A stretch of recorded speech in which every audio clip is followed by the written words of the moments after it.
A paz do Senhor, meus queridos, Levi aqui para trazer aqui o subsídio do livro de apoio das lições bíblicas jovens, editado pela editora CPAD, lição de número 5, que está trazendo o título Fé para Crer que a Vida Não Surgiu do Acaso. Nós estamos estudando o quarto trimestre de 2023 e nesse quarto trimestre está trazendo o tema A Prova da Vossa Fé, vencendo a incredulidade para uma vida bem-sucedida. Nós já passamos por 4 lições e na lição de número 1, que foi a introdução do quarto trimestre, trouxe o título Fé, o ponto de partida de uma vida com Deus. Na lição de número 2, trouxe o título Fé para Crer que a Bíblia é o livro de Deus. Na lição de número 3, Fé para crer que Deus existe. Na lição de número 4, que foi a última lição que nós estudamos, trouxe o título A Fé Cristã e o Conhecimento Científico. E no próximo domingo, no dia 29 de outubro de 2023, estaremos estudando a lição de número 5, que está trazendo o título Fé para crer que a vida não surgiu do acaso. E o texto principal nos diz assim: Do Senhor é a terra e a sua plenitude, o mundo e aqueles que nele habitam. Salmos 24, verso 1. Resumo da lição. Os céticos acreditam que o mundo pode ter surgido do acaso, mas nós cremos que Deus tudo criou e governa as suas criaturas. E o texto bíblico está registrado em Salmos de número 33, os versos de número 6 a 9, e Provérbios capítulo 8, os versículos 22 a 29, que nos diz: Pela palavra do Senhor foram feitos os céus e todo o exército deles, pelo espírito da sua boca. Ele ajunta as águas do mar como no montão, põe os abismos em tesouros. Tema toda a terra ao Senhor. Temam-no todos os moradores do mundo, porque falou e tudo se fez. Mandou e logo tudo apareceu. O Senhor me possuiu no princípio de seus caminhos e antes de suas obras mais antigas. Desde a eternidade fui ungida, desde o princípio, antes do começo da terra. Antes de haver abismo fui gerada, e antes ainda de haver fontes carregadas de águas. Antes que os montes fossem firmados, antes dos outeiros, eu fui gerada. Ainda ele não tinha feito a terra, nem os campos, nem sequer o princípio do pó do mundo. Quando ele preparava os céus, ali estava eu. Quando compassava ao redor a face do abismo, quando firmava as nuvens de cima, quando fortificava as fontes do abismo, quando punha ao mar o seu termo, para que as águas não trespassassem o seu mando, quando compunha os fundamentos da terra. Introdução. Quem tem medo das teorias que explicam a origem da vida e do universo? Nós não temos receio de estudá-las, pois cremos que Deus criou e sustenta o universo e a vida. A temática da lição deste domingo é a respeito do criacionismo. Veremos que a criação é um fato descrito nas Escrituras Sagradas. Já a teoria da evolução e outras que tentam explicar a origem da vida e do universo, oponentes ao criacionismo, carece de muitos argumentos para tentar, de forma mirabolante, explicar a origem da vida e a evolução das espécies. O cristão tem a certeza de que Deus, de forma inteligente, criou todas as coisas que existem, não sendo viável, portanto, acreditar que o mundo e os seres humanos foram criados por meio de processos de melhoras com o passar do tempo, ou que é resultado do acaso ou de uma explosão cósmica, como afirma a teoria do Big Bang. Primeiro tópico, traz o título O Ensino Científico. No primeiro subtópico, o método científico. No segundo subtópico, o que se ocupa a ciência. No terceiro subtópico, criar e manter. No segundo tópico vai trazer o título O surgimento da ciência moderna. No primeiro subtópico, a ciência moderna. No segundo subtópico, podemos acreditar na Bíblia e na ciência ao mesmo tempo? No terceiro subtópico, a leitura científica e bíblica. No terceiro tópico vai trazer o título A Origem. No primeiro subtópico, um início absoluto. No segundo subtópico, um acaso. Ou um acaso? No terceiro subtópico, Deus e o acaso. Vindo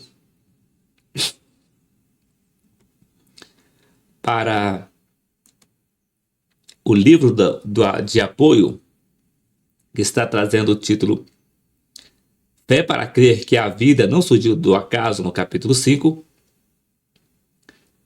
nos diz: do Senhor é a terra e a sua plenitude, o mundo e aqueles que nele habitam. Salmos de número 24, verso 1. Pela palavra do Senhor foram feitos os céus e todo o exército deles, pelo espírito da sua boca. Ele ajunta as águas do mar como no montão, põe os abismos em tesouros. Tema toda a terra ao Senhor, temam-no todos os moradores do mundo, porque falou e tudo se fez, mandou e logo tudo apareceu. Salmos 33, versos 6 a 9. O Senhor me possuiu no princípio de seus caminhos e antes de suas obras mais antigas. Desde a eternidade fui ungida, desde o princípio, antes do começo da terra. Antes de haver abismo fui gerada, e antes ainda de haver fontes carregadas de águas, antes que os montes fossem firmados, antes dos outeiros eu fui gerada. Ainda ele não tinha feito a terra, nem os campos, nem sequer o princípio do pó do mundo. Quando ele preparava os céus, aí estava eu. Quando compassava ao redor a face do abismo, quando firmava as nuvens de cima, quando fortificava as fontes do abismo, quando punha ao mar o seu termo, para que as águas não trespassassem o seu mando, quando compunha os fundamentos da terra. Provérbios capítulo 8, versículo 22 a 27. Introdução. Há a necessidade de sermos cristãos de toda a nossa mente, razão, e de todo o nosso coração, nossas emoções. John Polkinghorne foi um físico matemático, teólogo e pastor inglês, falecido no ano de 2022. Uma frase conhecida desse cientista cristão é: não é necessário cometer suicídio intelectual para ser cristão. Seguindo as palavras de Polkinghorne, em um de seus discursos na Universidade de Cambridge, identificamos a sua abordagem em relação à questão da ciência e a fé. Na sua visão, a ciência e a religião são duas das forças mais influentes na sociedade contemporânea. Alguns as veem como alternativas que estão em competição, mas alguém como eu, que é, ao mesmo tempo, ex-professor de ciência em Cambridge e pastor, que assumi-las com a mesma seriedade. O termo realismo significa a convicção de que podemos obter um conhecimento efetivo da natureza da realidade, enquanto a descrição crítica assinala que esse conhecimento nunca é completo ou absolutamente certo, embora suficientemente bem sustentado por evidências para tornar o compromisso com ele um ato racional. A ciência e a religião olham para domínios diferentes de encontro com a realidade. A ciência tem a ver com uma dimensão objetiva, na qual as coisas podem ser manipuladas e os eventos repetidos, tendo acesso assim a grandes armas da verificabilidade experimental. No entanto, todos sabemos que existem muitos níveis de encontro com a realidade, tanto o pessoal quanto, eu diria, o transpessoal, com a realidade divina, nos quais nem a manipulação nem a repetição são possíveis sem violentar a realidade encontrada. Para tratarmos do tema deste capítulo, é importante introduzirmos questões relacionadas ao método científico. Temos a boa-fé de compreender que a ciência e a fé não precisam estar em guerra, mas que são complementares em relação à compreensão da realidade, e compreender sobre as origens, sendo o acaso apenas uma teoria que não substitui o Deus Criador. O ensino científico sobre o mundo. O que é o método científico? Tecnicamente, e de forma resumida, podemos dizer que o cientista coleta os dados observados de uma forma objetiva. Em tese, deve ser livre de todos os preconceitos acerca do que está sendo estudado, sem preferências no que se refere a teorias e sem ter tolhido por nenhuma ideia filosófica ou religiosa. Com o tempo de pesquisa, espera-se que os dados coletados apresentem uma ordem ou padrão. O cientista vai buscar sintetizar essa descoberta numa lei, uma equação, por exemplo.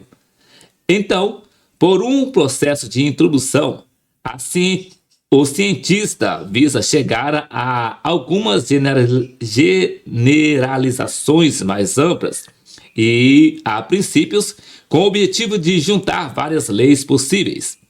A partir de diferentes teorias, o cientista tentará, então, apresentar alguns prognósticos que sejam possíveis de serem testados por meio da observação.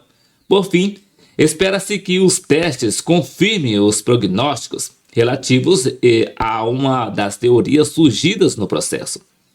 Dessa forma, conforme descrito, a ciência ocupa-se do mundo natural de objetos e fatos materiais. Indo mais além, podemos dizer que a ciência procura explicações para os fatos em termos de matéria e energia. Isso, obviamente, separa a ciência da filosofia e da teologia. A ciência está mais preocupada com o mecanismo do mundo. Já a filosofia e a religião estão interessadas em coisas como significados, propósitos e valores. Os cientistas buscam objetividade no seu trabalho, ou seja, buscam bloquear a influência das suas próprias preferências e crenças pessoais. Essa é uma das razões de serem aceitas como dados científicos apenas as observações e experiências que podem ser repetidas por outras pessoas, sob condições adequadas e com a devida capacitação, claro. Ou seja, em resumo, e com o objetivo desse nosso capítulo, basta dizer que se trata da tentativa de desenvolver um estudo objetivo do mundo material, procurando explicações racionais e materialistas para o que nele acontece. Se um cientista abraça determinada teoria, pode desprezar, mesmo que inconscientemente, certos dados ou interpretá-los de forma preconceituosa. Atualmente, os cientistas estão agindo de forma mais consciente de que a distinção entre fatos e teorias é vaga. Em tese, as teorias são tentativas de dar sentido aos fatos. No entanto, o que entendemos por fato e o modo como os avaliamos é afetado pelas teorias que adotamos ou rejeitamos de antemão. Objetiva, em tese, deve ser livre de todos os preconceitos acerca do que está sendo estudado, sem preferências de que se refere à teoria e sem ser tolhido por nenhuma ideia filosófica ou religiosa. Com o tempo de pesquisa, espera-se que os dados coletados apresentem uma ordem ou padrão. Os cientistas vão buscar sintetizar essa descoberta numa lei, uma equação, por exemplo. Então, por um processo de indução, o cientista visa chegar a algumas generalizações mais amplas ou princípios com o objetivo de juntar várias leis possíveis. A partir de diferentes teorias, o cientista tentará, então, apresentar alguns prognósticos que sejam possíveis de serem testados por meios da observação. Por fim, espera que os testes confirmem os prognósticos relativos a uma das teorias surgidas no processo. Dessa forma, conforme descrito, a ciência ocupa-se do mundo natural de objetos e fatos materiais. Indo mais além, podemos dizer que a ciência procura explicações para os fatos em termos de matéria e energia. Isso, obviamente, separa a ciência da filosofia e da teologia. A ciência está mais preocupada com o mecanismo do mundo, já a filosofia e a religião estão interessadas em coisas como significados, propósitos e valores. Os cientistas buscam objetividade no seu trabalho, ou seja, buscam bloquear a influência das suas próprias preferências e crenças pessoais. Essa é uma das razões de serem aceitas como dados científicos apenas as observações e experiências que podem ser repetidas por outras pessoas, sob condições adequadas e com a devida capacitação, claro. Ou seja, em resumo, e com o objetivo deste nosso capítulo, basta dizer que se trata da tentativa de desenvolver um estudo objetivo do mundo material, procurando explicações racionais e materiais para o que nele acontece. Se o cientista abraça determinada teoria, pode desprezar, mesmo que inconscientemente, certos dados ou interpretá-los de forma preconceituosa. Atualmente, os cientistas estão agindo de forma mais consciente de que a distinção entre fatos e teorias é vaga. Em tese, a teoria são tentativas de dar sentido aos fatos.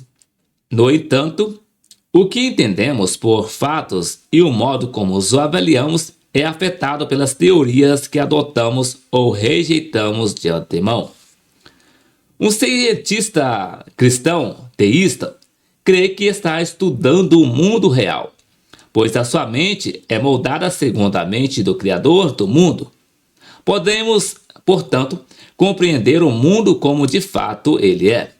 Porém, a relação entre teoria e realidade não é algo simples e direto. Ou seja, por um lado, existe o fato de algumas teorias perdurarem séculos, conseguindo juntar todos os dados disponíveis e, com isso, fazer-nos crer que essa é a clara descrição da realidade.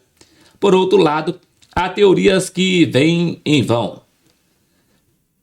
Com isso, somos levados a acreditar que as teorias científicas são meras fantasias, fruto da imaginação de algum cientista maluco. Essa discussão da natureza das teorias científicas coloca-nos diante de dois fatores importantes quando consideramos a relação entre o conhecimento científico e a Bíblia. Primeiro, ela mostra-nos que não podemos simplesmente descartar as teorias científicas dizendo que são apenas teoria, pois as boas teorias têm a ver com as realidades do mundo material. Segundo, somos advertidos a não fazermos uma ligação muito estreita entre nossa compreensão bíblica e uma determinada teoria, pois as teorias são meras representações da realidade. Podemos nascer e morrer com os avanços da ciência. Alan Francis Chalmers, do ano de 1976, publicou um livro intitulado O que é Ciência Afinal? Desde a sua primeira edição, o livro é considerado uma das melhores introduções à filosofia da ciência. Chalmers explica de forma acessível os métodos e conceitos que caracterizam a ciência e distingue-a de outras atividades humanas. O seu objetivo foi analisar pedagogicamente o desenvolvimento recente de algumas teorias modernas sobre a natureza da ciência, bem como sugerir alguns aperfeiçoamentos. Chalmers mostra que os métodos científicos não é uma entidade estatística ou estática e fixa, mas que evolui à medida que falhas e limitações são identificadas. Perspectivas complementares da realidade. Buscamos a resposta para o como e o porquê.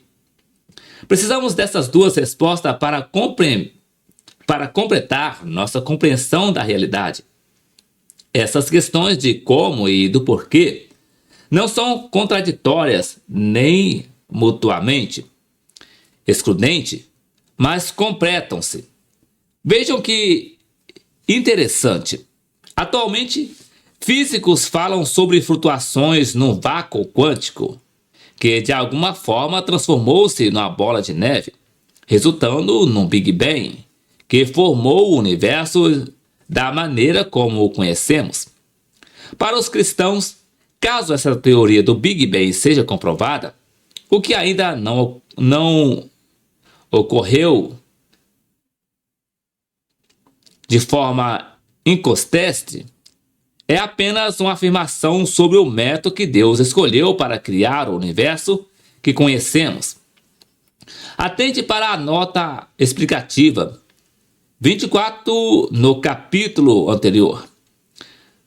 Os cientistas descobriram as leis da natureza e alguns falam como se isso excluísse, de alguma maneira, Deus do mundo e expedisse a sua ação nele. No entanto, para os cristãos, as leis são de Deus e ele é livre para passar por cima delas caso queira. A Bíblia não nos ensina que Deus criou o mundo e abandonou-o. Ao contrário, ele sustenta continuamente a sua criação. Defendemos que uma forma correta de compreendermos as leis da natureza é vê-la como o modo de Deus atuar no mundo, uma forma de Deus manter o mundo vivo, cumprindo o propósito para o qual o próprio Deus o criou. Às vezes, por algum motivo, Deus opta por uma ação diferente, e isso chamamos de milagre, assunto que será tratado no capítulo 10. Deve-se prestar atenção na questão da linguagem. Um traço marcante da ciência moderna está no fato de que ela desenvolveu uma linguagem própria que os cientistas buscam utilizar com cautela, pelo menos essa é a ideia. Por sua vez, a Bíblia não é escrita em linguagem científica, mas utiliza, na maioria das vezes, a linguagem popular das pessoas comuns. Uma das questões a ser levada em consideração é a utilização da linguagem da aparência, descrevendo as coisas de forma ou da forma como elas são vistas pelo observador. Por isso, está dito que o Sol parou, pois, na perspectiva de quem vê, de quem narrou o fato, foi o Sol que parou e não o movimento de rotação da Terra que foi interrompido. As origens. O início absoluto, o texto de Gênesis inicia dizendo: no princípio criou Deus os céus e a terra era sem forma e vazia. Gênesis capítulo 1, versículo 1 e 2, parte A. O texto fala sobre a criação da terra, ou mais possivelmente, sobre a criação de todas as coisas, pois a expressão os céus e a terra é a forma hebraica, de expressar isso, de onde temos a tradução universo. Da mesma forma, Várias partes do Antigo e do Novo Testamento dão a entender que só havia Deus no princípio e que todo o mundo material foi formado por ele.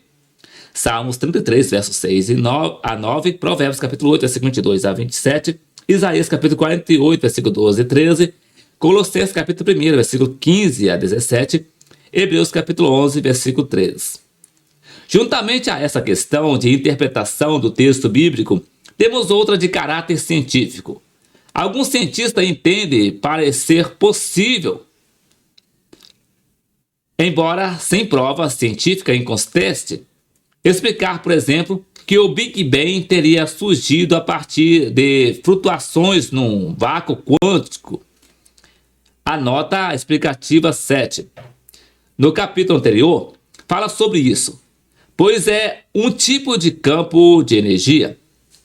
A questão é que, mesmo cientificamente, um vácuo quântico não é um nada absoluto.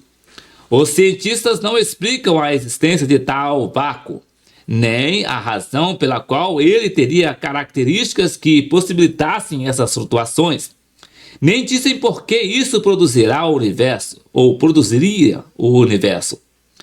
De acordo com a teoria da relatividade de Einstein, a energia e a matemática são intercambiáveis. Desse modo, o vácuo quântico é um mundo material. A doutrina cristã de que Deus criou o mundo do nada não significa que nada seja um tipo de coisa que Deus usou para fazer o mundo, mas é uma forma de explicar em forma de palavras que a matéria não é eterna ou é criada e somente Deus é eterno e que a existência do mundo depende inteiramente dele. Jacques Murnau, ganhador do Nobel pelo seu trabalho sobre biologia molecular, afirma que o acaso e não Deus é o verdadeiro criador. Dr. Ernest, teólogo e pós-graduado em Química pela Universidade de Oxford, diz que há um erro lógico na proposta sobre o acaso, pois eles tratam o acaso como se fosse uma causa ou uma força positiva, quando na verdade é justamente o contrário. Ele segue explicando que os cientistas referem-se que algo aconteceu ao acaso, quando o acaso, não pode ser predito pelo cientista, ou apenas em termos de probabilidade estática ou estatísticas. Na verdade, o que Murnau diz é que as mutações genéticas são acontecimentos que os cientistas não conseguem prever. Isso, no entanto, não significa que não exista uma causa. Sabiamente, podemos dizer que a existência de Deus é a causa primária de todas as coisas. Conclusão: para cientistas cristãos e teólogos, não há contradição entre a importância do acaso no processo físico do universo e a fé na providência de Deus na sua atuação no mundo. Aquilo que significa acaso para alguns é soberania de Deus para nós.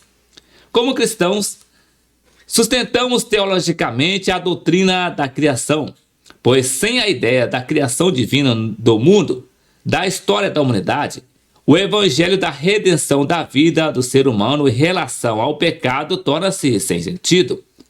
A despeito das dúvidas colocadas por céticos, o cristão crê não apenas que o mundo seja um empreendimento planejado e com propósito, mas também que os seus processos sejam seguros e dignos de confiança, de forma que podemos dizer que o mundo criado é um lar para os seres humanos e para toda a criação.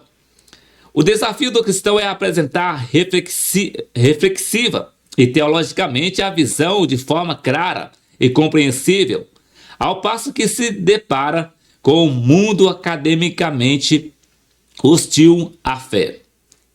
Aplicação prática. Deus e o acaso. A teoria da vida como fruto do acaso, muitas vezes apresentada pela perspectiva materialista e secular, contrasta com a visão de que a vida é uma criação intelectual de Deus. Essas duas perspectivas fornecem diferentes explicações sobre a origem e o propósito da vida humana. Nesse texto de aplicação prática, exploraremos algumas aplicações que surgem ao considerar a vida como uma criação de Deus em contraposição à visão de acaso. Primeiro, sentido e propósito. Acreditar que a vida é uma criação de Deus proporciona-nos um senso profundo de sentido e propósito. Reconhecemos que somos intencionalmente projetados por um Criador amoroso, que nos deu dons, talentos e um propósito específico. Isso nos capacita a buscar um significado maior para a nossa existência, encontrando satisfação e realização em viver de acordo com os propósitos divinos. Segundo, valor intrínseco. A visão de que somos criados por Deus também nos leva a reconhecer o valor intrínseco da vida humana. Cada ser humano é único e especial, dotado de dignidade e inerente importância. Essa perspectiva impulsiona-nos e trata a nós mesmos e aos outros com respeito, amor e cuidado, valorizando a vida em todas as suas formas. Terceiro, responsabilidade moral. A crença na criação divina lembra-nos de nossas responsabilidades morais para com Deus e para com os outros. Reconhecemos que somos criaturas responsáveis, chamadas a viver de acordo com os princípios e valores estabelecidos por nosso Criador. Isso nos leva a agir com integridade, ética e justiça em nossa interação com o mundo ao nosso redor. Quarto, relacionamentos significativos. A perspectiva da criação divina também afeta nossos relacionamentos. Compreendemos que fomos criados para viver em comunhão, compartilhando amor, bondade e compaixão uns com os outros. Buscamos relacionamentos saudáveis e significativos, baseados no amor divino e no respeito mútuo. Essa visão desafia-nos a tratar os outros com amor, perdão e empatia, promovendo a reconciliação e a harmonia em nossas interações sociais. Quinto, esperança e consolo. A fé na criação divina também nos oferece esperança e consolo diante dos desafios e dificuldades da vida. Sabemos que não estamos sozinhos em nossas lutas e que podemos buscar conforto e orientação em nosso Criador. Acreditamos que Deus está presente conosco, oferecendo-nos conforto, paz e esperança, mesmo nas situações mais difíceis. Essa esperança capacita-nos a enfrentar as adversidades com coragem e confiança. Enquanto a teoria do acaso sugere que a vida não tem um propósito definido e que somos meros produtos de circunstâncias aleatórias, a visão da vida como criação de Deus oferece-nos uma perspectiva totalmente diferente. Ela inspira-nos a buscar um propósito maior, a valorizar a dignidade humana, a viver com responsabilidade moral, a cultivar relacionamentos significativos e a encontrar esperança e consolo nas dificuldades.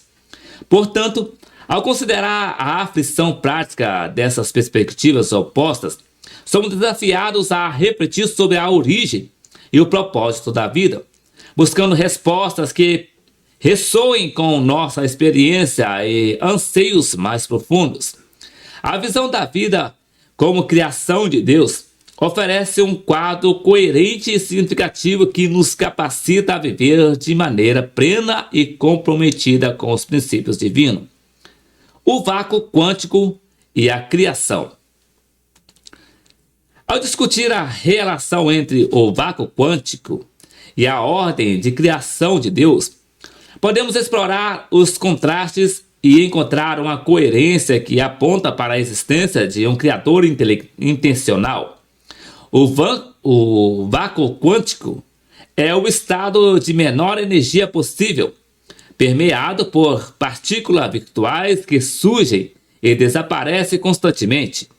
Por outro lado, a ordem de criação de Deus refere-se ao arranjo ordenado e complexo do universo e da vida. Primeiro, origem e causa.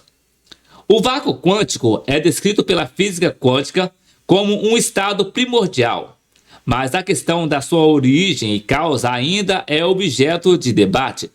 Enquanto alguns argumentam que o vácuo quântico é a causa de toda a existência, outros veem essa condição como um ponto de partida para a manifestação da criação divina.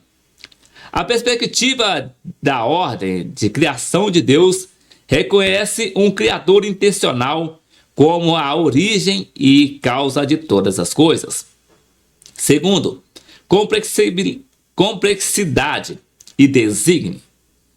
A ordem de criação de Deus revela uma complexidade e um desígnio intricado em todos os níveis do universo, das leis da física às estruturas moleculares e à diversidade da vida. Observamos padrões e características que apontam para um planejamento e um propósito por trás da criação. Essa complexidade contrasta com o vácuo quântico, que é um estado de baixa energia e não possui as mesmas características de desígnio. Terceiro, ajuste fino e equilíbrio. O vácuo quântico, por sua natureza, não exibe o ajuste fino e o equilíbrio necessário para a existência do universo e da vida como o conhecemos. A ordem de criação de Deus, por outro lado, demonstra um ajuste preciso das constantes físicas e das condições iniciais do universo, permitindo a formação de estrelas, planetas e a vida em si. Esse ajuste fino sugere uma intencionalidade por trás da criação. Quarto, propósito e significado. A existência do vácuo quântico em si não oferece um propósito ou significado intrínseco. Por outro lado, a perspectiva da ordem de criação de Deus sustenta que a vida tem um propósito e significado dados pelo Criador. Essa visão fornece um quadro coerente para buscar significado, valorizar a dignidade humana e viver de acordo com os princípios divinos. Conclusão. Ao contrastar o vácuo quântico com a ordem de criação de Deus, percebemos que a visão da criação oferece uma explicação mais abrangente e coerente para a existência do universo e da vida. Ela convida-nos a reconhecer a existência de um Criador inteligente que ordenou e planejou toda a criação com um propósito definido. Essa forma de entender a vida é o que nos desafia a explorar as maravilhas do mundo natural e a buscar um relacionamento pessoal com o Criador, encontrando significado e propósito em nossa existência. Voltando para a lição, na conclusão, diz-nos assim: cremos que Deus é o Criador do universo e os seres humanos não são uma combinação de fatores aleatórios que acidentalmente se ajuntaram e deram origem à vida. Não tenha medo ou vergonha de revelar a sua fé em Deus, pois é preciso ter mais fé para acreditar na teoria da evolução do que no criacionismo. Como crentes em Jesus Cristo, não desprezamos a ciência, mas cremos que a Bíblia é a inerrante palavra de Deus e ela tem todas as respostas a respeito da criação e do universo e do homem. Então, meus queridos, esse aqui foi o subsídio do livro de apoio das lições bíblicas jovens, editada pela editora CPAD, lição de número 5, que trouxe o título Fé para crer que a vida não surgiu do acaso. E na próxima semana, se o Senhor Jesus nos permitir, regressaremos aqui para deixar aqui o subsídio do livro de apoio da lição bíblica jovens, que vai estar trazendo o título Fé para crer na natureza humana e divina de Jesus. Então que Deus em Cristo abençoe a sua vida e até o próximo vídeo, querendo o Senhor Jesus.